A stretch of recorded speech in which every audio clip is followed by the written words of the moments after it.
Hello everyone, welcome to CSC classes. My name is Deepa Arora और आज की डीएस की इस वीडियो में हम बात करने जा रहे हैं क्लासिफिकेशन और टाइप्स ऑफ डेटा स्ट्रक्चर्स।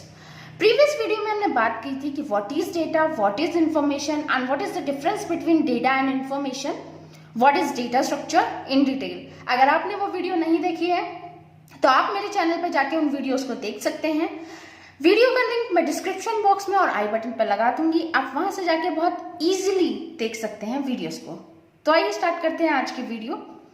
इस वीडियो में हम बात करने जा रहे हैं क्लासिफिकेशन और टाइप्स ऑफ डेटा स्ट्रक्चर्स के बारे में। तो आइए स्टार्ट करते हैं वीडियो को। सबसे पहले हम ओवरव्यू लेते हैं इस डायग्राम का। इसमें शो हो रहा है कि जो हमारा डेटा स्ट्रक्चर है वो 2 पार्ट्स में डिवाइड होता है, प्रिमिटिव डीएस में और नॉन प्रिमिटिव डीएस के अंदर। सबसे पहले देख लेते हैं कि डेटा स्ट्रक्चर क्या होता है। डेटा स्ट्रक्चर एक पर्टिकुलर वे होता है, एक पर्टिकुलर तरीका होता है डेटा को कंप्यूटर के अंदर स्टोर करने का, जिससे हम उसे बाद में बहुत इजीली एक्सेस कर सके, यूज कर सके। तो अभी 2 टाइप्स में डिवाइड होता है। पहला है प्रिमिटिव डीएस। प्रिमिटिव डीएस क्या क्या होते हैं? हमारे इंटीजर, आप लोग इसे सी प्रोग्रामिंग लैंग्वेज या इंट्रोडक्शन टू सी में बहुत इजीली पढ़ के आ चुके हैं। ये होते हैं integer, character, float and double. जो हमारा नॉन प्रिमिटिव डीएस होता है वो 2 पार्ट्स में डिवाइड हो जाता है, लीनियर डीएस में और नॉन लीनियर डीएस में। लीनियर जो हमारा डीएस है वो अगेन 2 पार्ट्स में डिवाइड होता है, स्टैटिक एंड डायनामिक। स्टैटिक में आता है एरे और डायनामिक में आता है stack, Q and link list. Non linear फिर से 2 पार्ट्स में डिवाइड होता है, first is tree and second is graph. तो ये एक ओवरव्यू है हमारे टाइप्स ऑफ डेटा स्ट्रक्चर का। प्रिमिटिव डेटा स्ट्रक्चर जो है वो है इनबिल्ट डेटा स्ट्रक्चर कहलाते हैं या फिर प्राइमरी डेटा स्ट्रक्चर कहलाते हैं। ये बेसिक डेटा स्ट्रक्चर होते हैं हमारे कंप्यूटर सिस्टम के अंदर। बेसिक इन्हें इसलिए कहा जाता है कि इसमें जो ऑपरेशंस है वो डायरेक्टली परफॉर्म होते हैं हमारे डेटा के ऊपर। इसके अंडर में आता है, फर्स्ट आता है इंटीजर। इंटीजर किस लिए यूज किया जाता है ये सब हम सी लैंग्वेज में पढ़ के आ चुके हैं फर्स्ट ईयर में, पर फिर भी मैं यहाँ पे आपको बता रही हूँ कि इंटीजर यूज होता है स्टोर करने के लिए इंटीजर वैल्यू को। इंटीजर वैल्यू यानी होल नंबर्स, कोई भी होल नंबर है जैसे कि 50 है, 60 है, 75, कोई भी होल नंबर को स्टोर करने के लिए हम क्या यूज करते हैं? इंटीजर। नेक्स्ट आता है कैरेक्टर। किस कैरेक्टर यूज होता है? किसी भी सिंगल कैरेक्टर को, like A B C D, कोई भी सिंगल कैरेक्टर को स्टोर करने के लिए यूज किया जाता है character. Next is float. Float use किया जाता है डेसिमल नंबर्स को यूज करने के लिए, स्टोर करने के लिए। डेसिमल नंबर में वो नंबर्स होते हैं जिनमें दशमलव आता है, ये डेसिमल पॉइंट कहते हैं, आता है। जैसे कि 14.5, 18.9, ऐसे कोई भी एक नंबर हो सकता है जिसमें ये जो डेसिमल पॉइंट है ये आता है। फ्लोटिंग नंबर होते हैं, उन्हें स्टोर करने के लिए यूज किया जाता है float. Last is double. Double क्या होता है कि अगर कोई नंबर है, इंटीजर नंबर, उसकी रेंज हाई हो यानी लॉन्ग रेंज का नंबर हो, तो उसे स्टोर करने के लिए हम क्या यूज करते हैं? डबल। इन सब चीजों को आप सी लैंग्वेज में पढ़ के आ चुके हो। अगर आपको फिर भी डेटा, जो भी हमारे ये डेटा टाइप्स हैं, इनमें कोई प्रॉब्लम हो तो आप मुझे बता सकते हो, मैं इस पे एक सेपरेट वीडियो बना दूंगी। तो सेकंड टाइप है डेटा स्ट्रक्चर का, that is a non primitive data structure. इसके बारे में बात करते हैं कि what is non primitive data structure. Primitive होता है वो बेसिक और इनबिल्ड होता है, लेकिन जो नॉन प्रिमिटिव है वो ड्राइव होता है। किससे ड्राइव होता है? प्रिमिटिव डेटा स्ट्रक्चर से।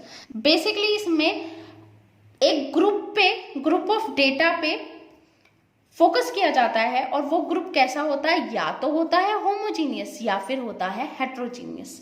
अब बात आती है कि what is homogeneous and what is heterogeneous. Homogeneous का मतलब होता है सिमिलर एंड हेट्रोजीनियस का मतलब होता है डिफरेंट। सिमिलर का मतलब ये है कि अगर कोई भी एक डेटा टाइप है, जैसे कि इंटीजर, मतलब जितने भी डेटा आइटम है जैसे कि 4, 5, 6, ये सारे क्या है? हमारे इंटीजर। अगर ये सारे इंटीजर है तो ये कैसे हो गए? होमोजीनियस। और अगर कोई नंबर है 4, 4.5, 6 और 8, तो ये हमारे क्या हो गए?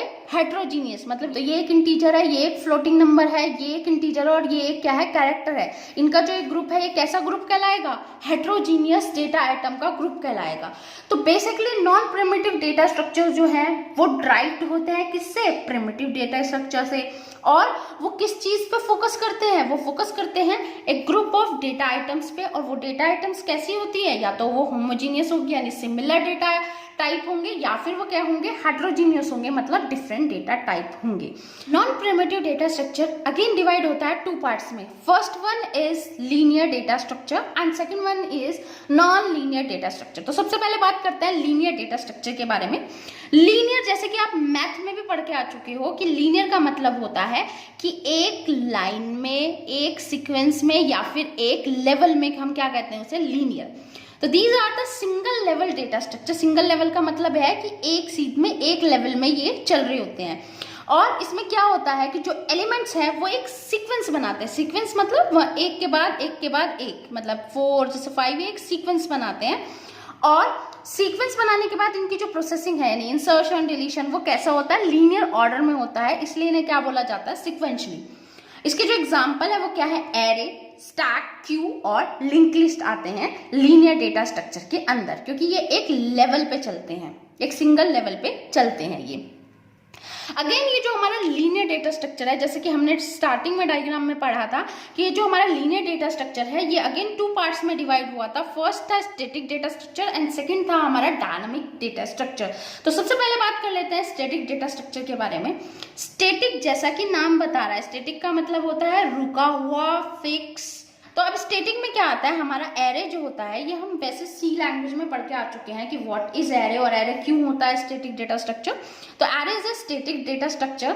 अब एरे में क्या होता है, स्टैटिक का मतलब भी हमने अभी पढ़ा था कि दैट इज फिक्स। एरे में जितनी भी मेमोरी, जितने भी डेटा आइटम हमें इंसर्ट करने होते हैं, जैसे कि हमें अगर इंसर्ट करने हैं 5 डेटा आइटम, तो हम कितनी मेमोरी में स्पेस को फिक्स कर लेंगे, हम 5 जो है स्पेस वो क्या कर लेंगे, 5 एलिमेंट की जो स्पेस है वो क्या कर लेंगे, फिक्स कर लेंगे। लेकिन इसके बाद में एक चीज हो जाती है स्टैटिक में कि जो भी हम मेमोरी लोकेशन को फिक्स कर लेते हैं वो ना तो इंक्रीज हो सकती है और ना ही डिक्रीज हो सकती है। एक बार अगर हमने डिक्लेरेशन कर दिया कि हमें मेमोरी में इतनी स्पेस चाहिए, तो प्रोग्राम एग्जीक्यूशन के टाइम पे वो ना तो मेमोरी इंक्रीज हो सकती है और ना ही वो क्या हो सकती है, डिक्रीज हो सकती है। Array is a collection of similar data item. Similar का एक दूसरा नाम हमने जो नाम यहाँ पे पढ़ा है दैट इज होमोजीनियस, यानी हम ये भी कह सकते हैं कि array is a collection of homogeneous data items. ये स्टैटिक डेटा स्ट्रक्चर इसलिए होता है कि जब हम डिक्लेरेशन करते हैं प्रोग्राम में, हम बता देते हैं कि हमें इतने डेटा आइटम के लिए मेमोरी स्पेस चाहिए, उतना मेमोरी स्पेस क्या हो जाता है, फिक्स हो जाता है।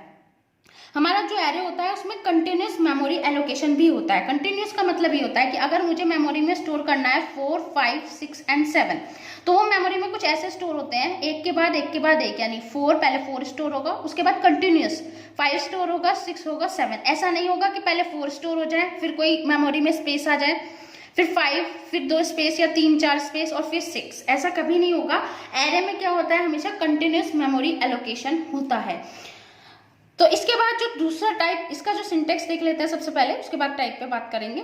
सिंटेक्स एरे का क्या होता है, पहले हम बताते हैं कि what is the data type. हमने अभी पढ़े हैं कि डेटा टाइप होते हैं इंटीजर, कैरेक्टर, फ्लोट, डबल, ये सब ऐसे हमारे क्या होता है डेटा टाइप। तो सबसे पहले हम ये बताएंगे जो हमारा डेटा है वो किस टाइप का है। एक इंटीजर है, कैरेक्टर है यानी ABCD में है, फ्लोटिंग नंबर है, कुछ दशमलव वाला है जैसे 14.5, 5.6 ऐसा कोई नंबर है, या फिर डबल में आता है वो। सबसे पहले हम बताएंगे डेटा टाइप, फिर हम उस एरे का एक नेम रखेंगे, एरे नेम, और यहाँ पे हमें मेमोरी में कितना साइज फिक्स करना है वो हम यहाँ पे बता देंगे। So this is the syntax. Syntax का मतलब होता है कि लिखने का तरीका। जैसे ग्रामर में सेंटेंस लिखने का तरीका होता है ना, कि पहले हम बताते हैं सब्जेक्ट, फिर हम बताते हैं हेल्पिंग वर्ब, फिर मेन वर्ब और फिर ऑब्जेक्ट लिखते हैं। ऐसे ही जो भी हमारा लैंग्वेज या जो DS होती है, जो भी चीज होती है, जैसे पॉइंटर है, एरे है, हम पढ़ेंगे अभी, लिंक लिस्ट है, स्टैक है, क्यू है, इन सब में सबको लिखने का एक तरीका होता है, यानी एक सिंटेक्स होता है। आप सी में देख भी चुके होंगे सब चीजों के सिंटेक्स। सिंटेक्स मतलब लिखने का तरीका जो पहले से प्री डिफाइन होता है। तो इसके बाद जो हमारा लीनियर डेटा स्ट्रक्चर में ही सेकंड टाइप आता है that is dynamic data structure. Static हम पढ़ चुके हैं, स्टैटिक का मतलब होता है रुका हुआ, फिक्स, और डायनामिक जस्ट अपोजिट यानी चलता हुआ, यानी फ्लेक्सिबल। सेकंड टाइप आ गया लीनियर डेटा स्ट्रक्चर का, वो क्या है, डायनामिक DS। मैंने अभी बता दिया है आपको, डायनामिक DS में क्या होता है कि हम कुछ भी ऐड कर सकते हैं या कुछ भी रिमूव कर सकते हैं during the execution of the program. Link list में क्या होता है, हमारे पास एक नोड होती है, ये एक नोड है, नोड 2 पार्ट्स में डिवाइड होती है। पहला पार्ट जो है वो रिप्रेजेंट करता है डेटा को, और सेकंड पार्ट ये बताता है कि इस नोड के बाद में, जैसे ये नोड नंबर 1 है, कौन सी नोड आएगी, जैसे ये नोड नंबर 2 है, उसका एड्रेस बताता है। ऐसा इसलिए होता है कि जो लिंक लिस्ट होती है उसमें, जैसे एरे में मैंने बताया था अभी कि एरे में क्या होती है, कंटिन्यूअस मेमोरी एलोकेशन होती है, जैसे 4 के बाद 5 के बाद 6 के बाद 7। यानी अगर मैंने लिखा कि एक एरे में 4 एलिमेंट है, तो ये पहला एलिमेंट, फिर ये दूसरा एलिमेंट, तीसरा, चौथा, ये चारों एलिमेंट क्या होंगे, कंटिन्यूअस होंगे। लेकिन अगर यही बात हम लिंक लिस्ट के लिए करते हैं तो वहां पे क्या होता है, कंटिन्यूअस मेमोरी एलोकेशन नहीं होता। मेमोरी में जहां भी स्पेस होता है वहां जाके जो हमारा डेटा आइटम है वो स्टोर हो जाता है। अब वो कहाँ पे स्टोर है ये पता लगाने के लिए हम क्या करते हैं, जो पहली नोड बनाते हैं उसमें दूसरी नोड का क्या डाल देते हैं, एड्रेस। एड्रेस डालने की वजह से क्या होता है, ये जो एक आपको एरो दिख रहा है ये हमारा क्या होता है, पॉइंटर। आपने पॉइंटर का कॉन्सेप्ट सीख में पहले पढ़ ही लिया होगा, लेकिन अगर आपको वहां ये कॉन्सेप्ट नहीं आता है तो जब हम लिंक लिस्ट का चैप्टर पढ़ेंगे वहां आपको इजीली समझ आ जाएगा। अभी आपको सिर्फ इतना समझना है कि लिंक लिस्ट में एक नोड होती है, वो नोड 2 पार्ट में डिवाइड होती है। पहला होता है डेटा या फिर इंफॉर्मेशन वाला पोर्शन, सेकंड होता है एड्रेस ऑफ नेक्स्ट नोड, क्योंकि इसमें क्या होता है कि जो हमारे एलिमेंट स्टोर होते हैं, जैसे कि 4 हो गया, फिर हो सकता है उसके बीच में गैप हो, फिर 5 हो, फिर गैप हो, फिर 6 हो, और यहाँ पे ये कंटिन्यूअस हो। तो इस चीज को और इस चीज को जो कनेक्ट करता है वो हमारा क्या कनेक्ट करता है, पॉइंटर। मतलब यहाँ पे होता है एक पॉइंटर, वो पॉइंटर क्या काम करता है, दूसरा जो सेकंड नोड आएगी, इसके बाद जो नोड आएगी उसके एड्रेस को होल्ड करेगा, ताकि हमें पता चल जाए कि अब हमारी सेकंड नोड किस मेमोरी लोकेशन पर है। अगर आपको अभी भी ये चीज नहीं समझ में आई है तो इसमें टेंशन लेने वाली बात नहीं है। जब हम अपना चैप्टर पढ़ेंगे लिंक लिस्ट का, वहां पे आपको ये बहुत इजीली समझ में आ जाएगी डिटेल में। इसके बाद जो आता है हमारा dynamic DS, that is stack. Stack में क्या होता है, स्टैक ना एक ऑर्डर्ड लिस्ट है। मतलब इसमें क्या होता है कि कुछ कलेक्शन ऑफ एलिमेंट्स होते हैं, जैसे एरे में कलेक्शन ऑफ एलिमेंट्स होते हैं वैसे ही, लेकिन इसमें क्या होता है कि इसमें लीफो का प्रोसीजर चलता है। लीफो का मतलब है लास्ट इन फर्स्ट आउट, मतलब जो सबसे आखिरी में आएगा वो सबसे पहले जाएगा। एक सीक्वेंस में एक के ऊपर एक के ऊपर एक बुक्स रख रहे हैं, तो सबसे पहले जो मैंने बुक रखी वो सबसे नीचे आएगी, फिर उसके ऊपर दूसरी बुक आएगी, फिर तीसरी, फिर जो लास्ट बुक होगी वो कहाँ आएगी, सबसे ऊपर। तो अगर मुझे कोई बुक उठानी है तो मैं सबसे पहले ऊपर वाली बुक उठाऊंगी, फिर दूसरी बुक, फिर तीसरी बुक, ऐसे। तो जो सबसे लास्ट वाली बुक हमने रखी है वो सबसे पहले क्या होगी, उठाई जाएगी। यानी लास्ट इन, वो आई है लास्ट, लेकिन उसे बाहर वो कैसे गई है, फर्स्ट, सबसे पहले निकली है। स्टैक कुछ इस टाइप का होता है। यहाँ पे एलिमेंट इंसर्ट किए जाते हैं। जो अपर पार्ट होता है स्टैक का, सबसे ऊपर का, उसे बोला जाता है टॉप ऑफ स्टैक, यानी TOS बोला जाता है। अब अगर मुझे कोई एलिमेंट इंसर्ट करना है, पहले मुझे इंसर्ट करना है 4, तो 4 क्या होगा, सबसे पहले यहाँ पे चला जाएगा। फिर अगर मुझे यहाँ पे एलिमेंट इंसर्ट करना है 5, तो 5 कहाँ जाएगा, यहाँ पे जाएगा, ठीक है। फिर उसके बाद कोई एलिमेंट अगर मुझे इंसर्ट करना होगा तो वो कहाँ पे जाएगा, यहाँ पे चला जाएगा। फिर अगर कोई एलिमेंट मुझे स्टोर करना होगा, फिर वो कहाँ जाएगा, यहाँ पे चला जाएगा। एंड अगर लास्ट में कोई और एलिमेंट इंसर्ट करना होगा तो वो यहाँ पर आ जाएगा 8, यानी टॉप ऑफ द स्टैक में। अब आपने देखा मैंने सबसे पहले क्या इंसर्ट किया था, 4 कहाँ चला गया, लोअर लेवल पे, और सबसे लास्ट में मैंने क्या इंसर्ट किया, 8, वो कहाँ चला गया, अपर लेवल पे। अब अगर मुझे डिलीट करना है 4, तो मुझे उससे पहले क्या डिलीट करना पड़ेगा, क्योंकि सबसे ऊपर 8 है, कोई और जाने का रास्ता नहीं है। पहले मुझे डिलीट करना पड़ेगा 8, फिर डिलीट करना पड़ेगा 7, फिर 6, फिर 5, तब जाके मैं क्या डिलीट कर पाऊंगी एट द एंड, 4। यानी आपने अभी देखा 8 सबसे बाद में आया, यानी लास्ट में आया, और गया कैसे, फर्स्ट आउट, पहले चला गया। इसलिए इसमें जो एलिमेंट होते हैं वो किस मैनर में होते हैं, लीफो मैनर में, यानी लास्ट इन फर्स्ट आउट। इसे हम डिटेल में क्या, कैसे स्टैक में काम होता है, कैसे यूज होता है, कैसे हम अरिथमेटिक एक्सप्रेशन को इवेल्युएट करते हैं, ये सब हम जब चैप्टर पढ़ेंगे तब पढ़ेंगे। थर्ड जो डायनामिक डेटा स्ट्रक्चर होता है दैट इज क्यू। वो हमारा क्या होता है, क्यू कहलाता है। आपने सुना भी होगा एक क्यू में लग जाओ, एक लाइन में लग जाओ। यानी इसका जो एग्जाम्पल है वो क्या है, एक लाइन है। जैसे कि रेलवे रिजर्वेशन की लाइन लगती है, टिकट के लिए लाइन लगती है, किसी कॉलेज में यूनिवर्सिटी में एडमिशन फॉर्म के लिए लाइन लगती है, या फिर आप किसी बिल को सबमिट करने के लिए लाइन लगाते हैं, मतलब कोई भी क्यू आप लगाते हो। और हम कहते हैं ना कि क्यू में अरेंज हो जाओ, सारे बच्चे या स्टूडेंट सारे क्यू में अरेंज हो जाए, यानी एक लाइन में लग जाए। अब लाइन में क्या बात होती है, आपने सुना होगा पहले आओ पहले पाओ, मतलब जो पहले आता है लाइन में लगता है वो पहले ही निकल जाता है, यानी first in first out order में होती है। ये क्यू है, इसमें दो रास्ते होते हैं जाने के लिए, एक आने के लिए होता है, एक जाने के लिए। यानी ये वाला जो इनका नाम है रेयर एंड फ्रंट। रेयर से हम क्या करते हैं, जो एलिमेंट्स होते हैं उन्हें डेटा स्ट्रक्चर के अंदर ऐड करते हैं, और जो फ्रंट होता है उससे हम क्या करते हैं, ये जो एलिमेंट्स हैं उन्हें डिलीट करने का काम करते हैं। जैसे अगर मुझे ऐड करना है 4, तो 4 मैं कहाँ से ऐड करूंगी, यहां से, ठीक है। और अगर मुझे ऐड करना पड़ा फिर 5, तो ये 4 कहाँ चला जाएगा, इधर, और यहाँ पे क्या आ जाएगा, 5 आ जाएगा।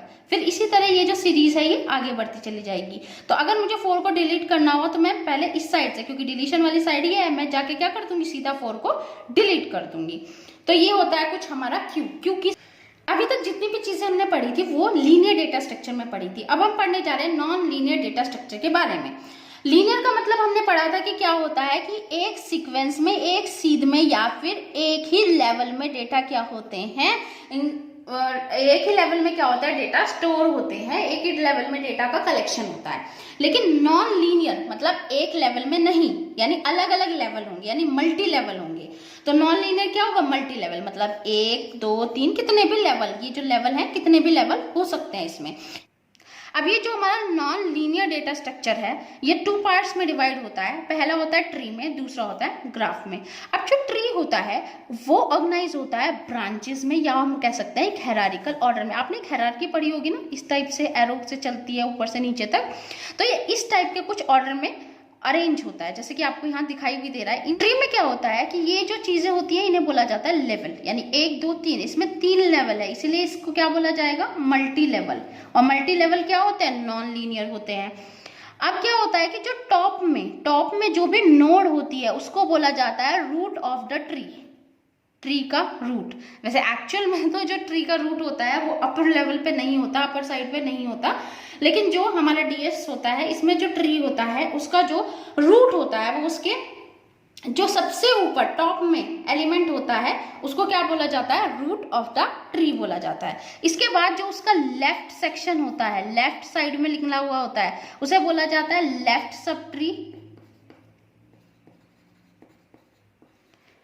और जो हमारा राइट पोर्शन में, राइट साइड में निकला हुआ पोर्शन होता है, that is called right sub tree, या फिर इसे लेफ्ट चाइल्ड भी बोला जाता है और इसे राइट चाइल्ड भी बोला जाता है। उसके बाद आता है ग्राफ। ग्राफ में क्या होता है, कलेक्शन ऑफ नोड्स और एजेस होती हैं, यानी नोड्स और एजेस का जो कलेक्शन होता है उसको हम क्या कहते हैं, ग्राफ कहते हैं। कितने टाइप के आते हैं, क्या क्या प्रोसेस होते हैं, वो सब चीजें हम डिटेल में जब चैप्टर आएगा तब पढ़ेंगे। देखिए यहाँ पे मैंने बताया था जो सर्किल के अंदर होती है इन्हें हम कहते हैं नोड, और ये जो इन्हें मिलाने वाली लाइंस होती है इन्हें बोला जाता है एजेस। यानी collection of nodes and edges जो होते हैं हमारे, उन्हें क्या कहा जाता है, हमारा ग्राफ कहा जाता है। I hope you all liked the video. Please like and share this video and subscribe to my channel. Thank you.